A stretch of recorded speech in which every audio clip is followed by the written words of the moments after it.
Hi, managed to get a whole bunch of stuff cast up with the Lego.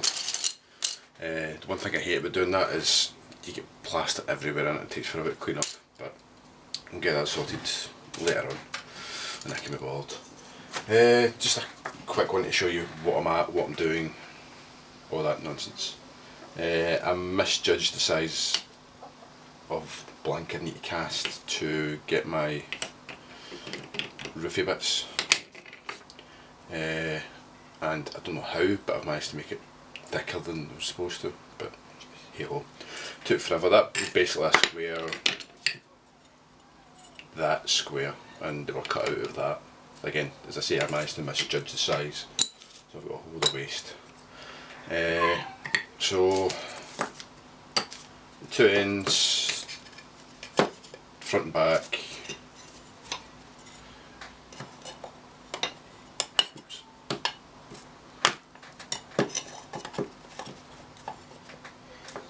Logo on eventually. And a roof and that sort of stuff. The idea of it's going to be, well, I don't actually know, it was going to be a farmhouse, and I thought not many 2-storey farmhouses. Could be a townhouse. It's a house. Don't quite know what it's going to be. I can't glue these just now because they're still effectively damp. If you glue them in the damp, they just don't stick very well. But whilst they're damp, I can put the detailing out the windows. I'd forgotten to, what I like to do to stop the plaster cracking when I'm carving them out, is put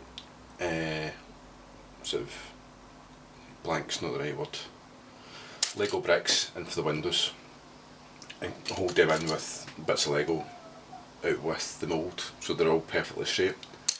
Problem being, these windows I use don't match up anywhere near in size with the Lego bricks, so I have to mark them out, which this and my scribe is all about. You won't be able to see this, but I've got the lines drawn out to keep them all even. I've got 3 ones at the top, 2 at the bottom, and the door.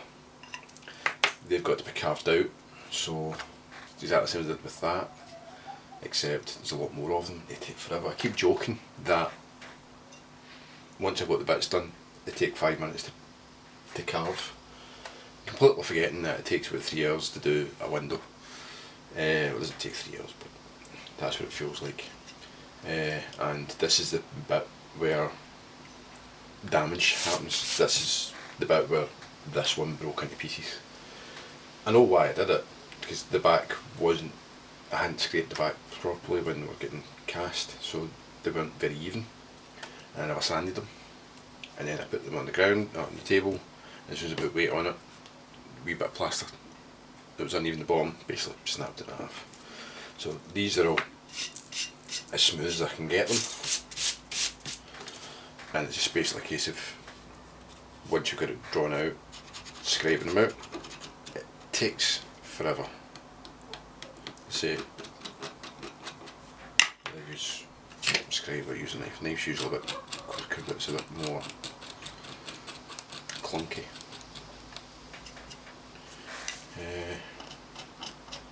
So this is what I'll be getting up to tonight when the delayed bolt action game between, who's playing tonight?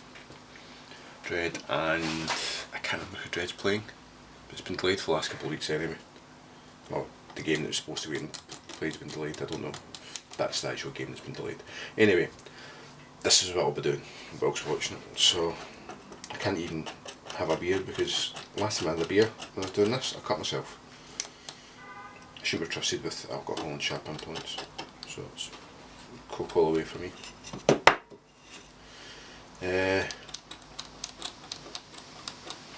Yeah, trying to think. A few of my friends were at the first version 2 of Malifaux tournament that's been run in Scotland yesterday, and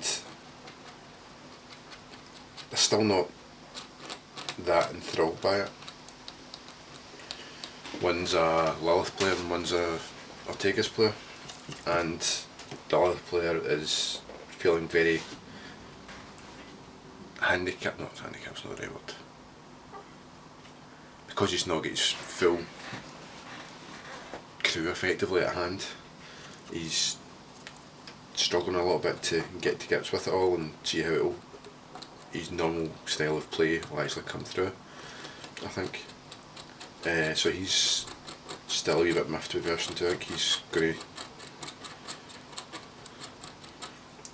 and I'll see how he does. I think he's going to play more social games rather than tournament games until version 2 comes out and he can get access to his full quota of Neverborn.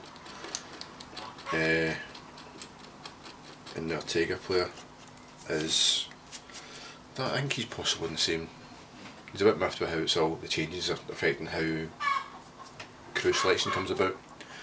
Because the guys playing today, yesterday for instance, knew he was going to be playing Ortega, so picked a Ramos crew that would stop every shitty Ortega player he had. And they didn't have any answer to it because, well, he'd buried his Ortegas. So, I don't know. I think it's going to come down to what used to be a crew based game is now going to be a faction based game, so that you've got the tools in your bag, whereas before you could get away with a crew because your opponent, I don't know, I just think they're just trying to get you to buy more models, I think. I mean, I've won game of version 2 and I've really enjoyed it. The rules haven't changed enough that it's still familiar, but they've changed enough that you're constantly going to the rulebook to check. I hate the upgrade system, but I'm willing to live with it.